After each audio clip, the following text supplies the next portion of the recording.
আমার সঙ্গে অন্যায় হয়েছে, খুব বড় রকমের অন্যায়। ধোঁকা দিয়েছ তোমরা সবাই মিলে আমাকে। কেন সকলে বললো তুমি কোনোদিন সুস্থ হবে না? আর আমিও তো তোমার রিপোর্ট দেখেছিলাম।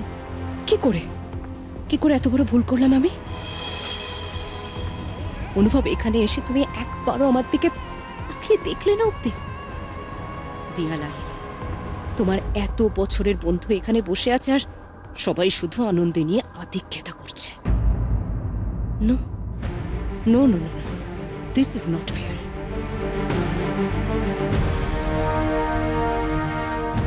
ম্যাডাম, এটা কিন্তু আনফেয়ার হচ্ছে না। ম্যাডাম, আমরাও তো এই হসপিটালে আছি, সবই দেখেছি।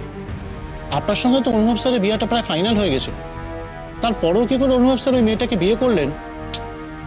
আপনার নিশ্চয়ই খুব খারাপ লাগছে। আপনার প্রবলেমটা কোথায় বলুন তো? আমার খারাপ লাগছে না ভালো লাগছে তাতে আপনার কি এসে যায়?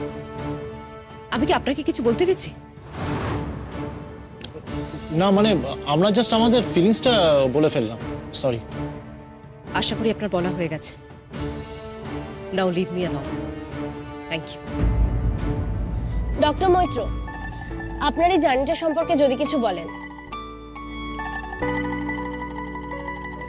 মিসেস মৈত্র, আপনি কিছু বলুন। দেখুন, এ বিষয়ে আমার সত্যি কিছু বলার নেই। যা হয়েছে সবটাই অনুভবের মনের জোর আর ঈশ্বরের কৃপায়। এই দুটো যোগে যা হওয়ার হয়েছে। আচ্ছা আচ্ছা, তোমরাই বলো, এই মিসেস আনন্দী মুখার্জিকে কি ডক্টর অনুভব মৈত্রের পাশে মানায়? একটা আনস্মার্ট মেয়ে। আরে শুধু আনস্মার্ট নাকি, এরকম একটা অদ্ভুত ধরনের বোকা না হলে কেউ এরকম একটা ডেঞ্জারাস প্ল্যান বানাতে পারে? কি প্ল্যান? যাব বাবা, তুমি জানো না? আরে সেদিনের পুরো ঘটনাটাই তো সাজানো ঘটনা। ডক্টর মৈত্রের অপারেশনের পরে উনি পুরো ডিপ্রেশনে চলে গেছেন। তখন মিসেস মুখার্জির মনে হয়েছিল যে ওনাকে দিয়ে যদি অপারেশন করানো যায় তাহলে হয়তো উনি সুস্থ হয়ে উঠবেন। ও মাই গড, রিয়েলি? এটা আনন্দের প্ল্যান? তাহলে আর বলছিটা কি? ভাবতে পারো, সেদিন যদি ডক্টর মৈত্রের সামান্য একটা ভুলের জন্য বাচ্চাটার কোনো ক্ষতি হতো, আমাদের হসপিটালে কত বদনাম হতো। আরে পাবলিক তো বেড়ে হসপিটাল গুড়িয়ে দিত। দেখুন, আপনাদের সব প্রশ্নের উত্তর আমি দেব, কিন্তু একটা তো সময় মেনে চলতে হবে, একটা শিডিউল তৈরি করা রয়েছে প্রোগ্রামটার। সব হয়ে গেলে আপনাদের সঙ্গে আমি কথা বলবো। ঠিক? গোটা ব্যাপারটা আনন্দের প্ল্যান, সেটা কি করে সম্ভব? আজ এই ডাক্তার দিবস উপলক্ষে আয়োজন করা বিশেষ অনুষ্ঠানে আপনাদের সকলকে স্বাগত জানাই।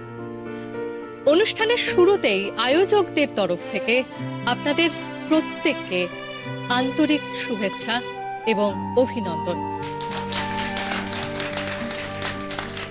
মানুষ ভগবানের পর যদি আর কারোর ওপর সবচেয়ে ভরসা করে থাকেন তাহলে তিনি হলেন একজন ডাক্তার। সাধারণ মানুষের এই ভরসা, এই এক্সপেকটেশনের সম্মান প্রতি মুহূর্তে যারা দিয়ে যাচ্ছেন তারা ডাক্তারি পেশার সঙ্গে যুক্ত সকল মানুষ। এবার আমরা সম্মান জানাবো আমাদের সকলের প্রিয় ডক্টর অনুভব মৈত্রকে।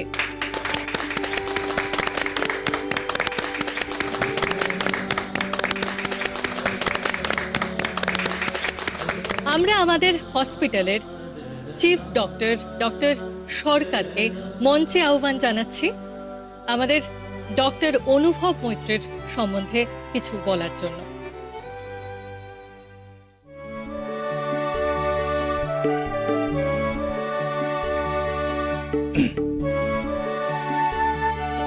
এরকম অনুষ্ঠান খুব কম হয়, আমরা খুব কম সুযোগ পাই কাউকে এরকম অনুষ্ঠানে সম্বর্ধনা জানাতে।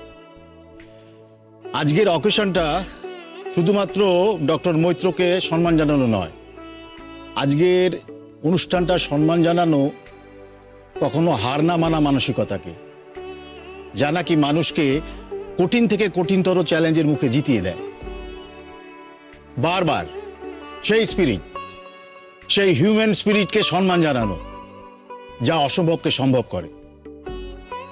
ডক্টর মৈত্র শুধুমাত্র আমাদের কলকাতারই গর্ব নন, উনি সারা দেশের গর্ব। আসুন আমরা সবাই মিলে ডক্টর মৈত্রের সেই ফাইটিং স্পিরিটটাকে হাততালি দিয়ে সম্মান জানাই।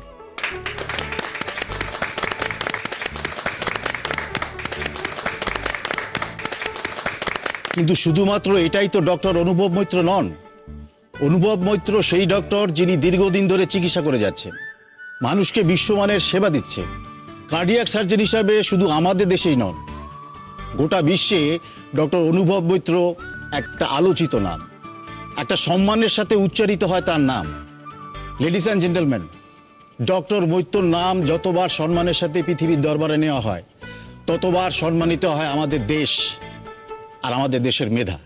যাই হোক, আমি আর বেশি কথা বলে সময় নষ্ট করব না, তার চেয়ে বরং ডক্টর মৈত্রকেই স্টেজে ডেকে নিই। তাকে সম্বর্ধনা দেওয়ার সাথে সাথে তার মুখ থেকে আমরা জেনে নিই তার জীবনের কথা।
ডক্টর মৈত্র, এখানে কিন্তু সবাই অপেক্ষা করে আছেন আপনার মুখ থেকে কিছু শুনবার জন্য, সো প্লিজ।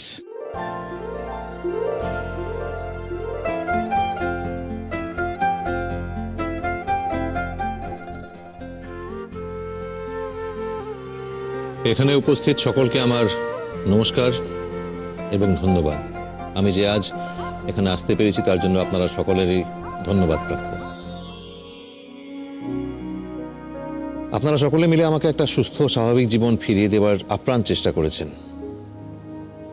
আমার অপারেশনের পর থেকে পোস্ট অপারেটিভ কেয়ার সমস্ত ক্ষেত্রে ডক্টর সরকার কিন্তু সারাক্ষণ আমার পাশে গার্জেনের মতো রয়েছেন। তারপর সেদিনের আমিনুলের উপরে করা ওই অপারেশনটা, যেখানে আপনারা সকলে আমার সেই হারিয়ে যাওয়া আত্মবিশ্বাস আমাকে ফিরিয়ে দিয়েছেন, সেটা আমি কখনোই ভুলতে পারব না। আমাদের হসপিটালের সমস্ত স্টাফ, সকল সিস্টার, সকল কর্মচারীকে আমি ধন্যবাদ জানাবো। আর আমি কৃতজ্ঞ আমার বাবা, আমার পিসিমণি, আমার মাসির কাছে। তারা পাশে না থাকলে সত্যি আজকের এই দিনটা আমি দেখতে পারতাম না। আমার অপারেশনের পর থেকে দীর্ঘ 3 মাস তারা আমাকে এভাবে সহ্য করেছে, তার জন্য আমি খুবই কৃতজ্ঞ। আর সবার শেষে আমি সেই মানুষটার কথা বলতে চাইবো যে মানুষটা পাশে না দাঁড়ালে হয়তো আজকের দিনটা তো দূর, আমি হয়তো এতদিন বেঁচেও থাকতাম না। সে সারাক্ষণ আমার পাশে দাঁড়িয়েছিল, তাই এটা সম্ভব হয়েছে। ডক্টর সরকার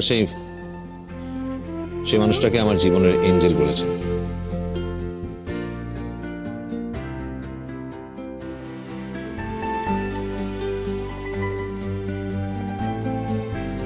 যখন আমি অপারেশন থিয়েটারে জীবন আর মৃত্যুর সীমানায় এসে দাঁড়িয়েছিলাম, হয়তো তখন তারই ডাক, তারই পিছুটান আমার মৃত্যুর দিকে এগিয়ে যাওয়া পাটাকে জীবনের দিকে ফিরিয়ে দিয়েছিল।